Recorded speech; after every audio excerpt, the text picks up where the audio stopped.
যোৱা দুটা দিন ধৰি কাৰ্বি আংলং জিলাত যিটো পৰিৱেশ আৰু পৰিস্থিতি উদ্ভৱ হৈছে তাক লৈ অসমৰ থলগিৰি খিলঞ্জীয়া ভূমিপুত্ৰ এজন যুৱক হিচাপে আমি অত্যন্ত মৰ্মাহত হৈছোঁ আৰু আমি দুখ পাইছোঁ।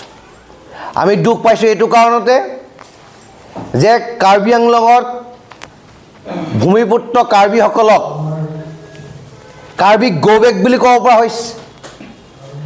কাৰ্বি আংলঙৰ সেই কাৰ্বি ভাই বন্ধুসকলক ভাতৃসকলক আই মাতৃসকলক চাইনিজ বুলি ক'ব পৰা হৈছে আৰু আন্তঃৰাজ্যিক প্ৰব্ৰজন আৰু বহিৰাজ্য প্ৰব্ৰজনে অসমৰ ভাষা সংস্কৃতি কৃষ্টি ধ্বংসস্তূপত পৰিণত কৰাৰ সময়ত কাৰ্বি আংলঙত যিটো পৰিৱেশ সৃষ্টি হৈছে সেই পৰিৱেশে অসমীয়া জাতীয় জীৱন অসমীয়া জনজীৱনলৈ সংকেত কঢ়িয়াই আনিছে আৰু অসমৰ থলগিৰি খিলঞ্জীয়া ভূমিপুত্ৰ ৰাইজে যিটো শংকা আৰু সংশয়ৰ মাজত জীৱন অতিবাহিত কৰি আছিল সেই শংকা আৰু সেই সংশয় বাস্তৱ ৰূপ পালে কাৰ্বি আংলঙত।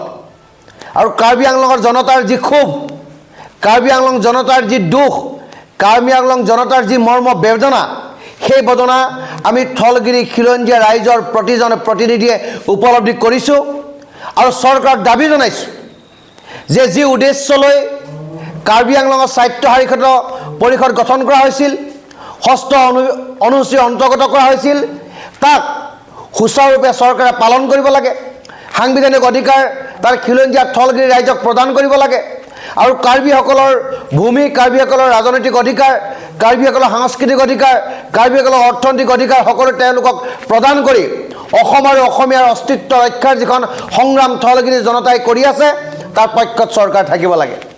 আৰু অসমৰ এইখন চৰকাৰে কৈছিল যে আমি থলগিৰি খিলঞ্জীয়া ৰাইজৰ পক্ষত আছোঁ, অসমৰ ভূমি, অসমৰ মাটি, অসমৰ সম্পদ আমি থলগিৰি খিলঞ্জীয়া ৰাইজৰ কাৰণে সুৰক্ষিত কৰিম। ক'তা আজি কাৰ্বি আংলঙত যিটো ক্ষোভৰ উদ্গীৰণ হৈছে সেই ক্ষোভৰ উদ্গীৰণৰ কাৰণ কি? কাৰণ তাৰ ৰাইজে ৰাজনৈতিক ক্ষমতা হেৰুৱাইছে, তাৰ ৰাইজে ভূমি অধিকাৰ হেৰুৱাইছে, তাৰ ৰাইজে অৰ্থনৈতিক অধিকাৰ হেৰুৱাইছে, তাৰ ৰাইজে সাংস্কৃতিক অধিকাৰ হেৰুৱাইছে। সেইকাৰণে আজি কাৰ্বি আংলং জ্বলিছে আৰু চৰকাৰক দাবী উত্থাপন কৰিছোঁ যে অনতি বিলম্বে গৌবেক কাৰ্বি বুলি কোৱা সেই ব্যক্তিসকলক আৰু কাৰ্বি ৰাইজক জনতাক চাইনিজ বুলি কোৱা সেই ব্যক্তিসকলৰ ক্ষেত্ৰত আইনগত ব্যৱস্থা গ্ৰহণ কৰিব লাগে। কাৰণ এইটো কাৰ্বিক কৰা অপমান নহয়, এই অপমান হৈছে থলগিৰি খিলঞ্জীয়া জনতাক কৰা অপমান, অসম আৰু অসমীয়াক কৰা অপমান। গতিকে কাৰ্বি আংলঙৰ জনতাক কৰা অপমান আমি অসমীয়াক কৰা অপমান বুলি আমি গণ্য কৰিছোঁ, আমি থলগিৰি খিলঞ্জীয়া ৰাইজক কৰা অপমান বুলি আমি গণ্য কৰিছোঁ। আৰু চৰকাৰে নিজৰ দায়িত্ব পালন কৰি জাতীয় দায়িত্ব আগত ৰাখি যে কাৰ্বি আংলঙৰ যি এটা জ্বলন্তমুখী পৰিৱেশ সেই পৰিৱেশ সোনকালে মীমাংসা কৰিব লাগে।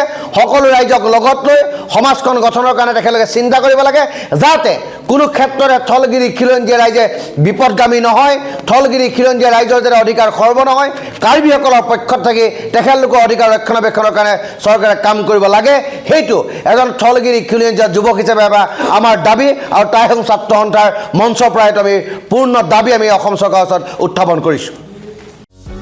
যিকোনো খবৰৰ বাবে যোগাযোগ কৰক আমাৰ এই নম্বৰত 9181 307 2221।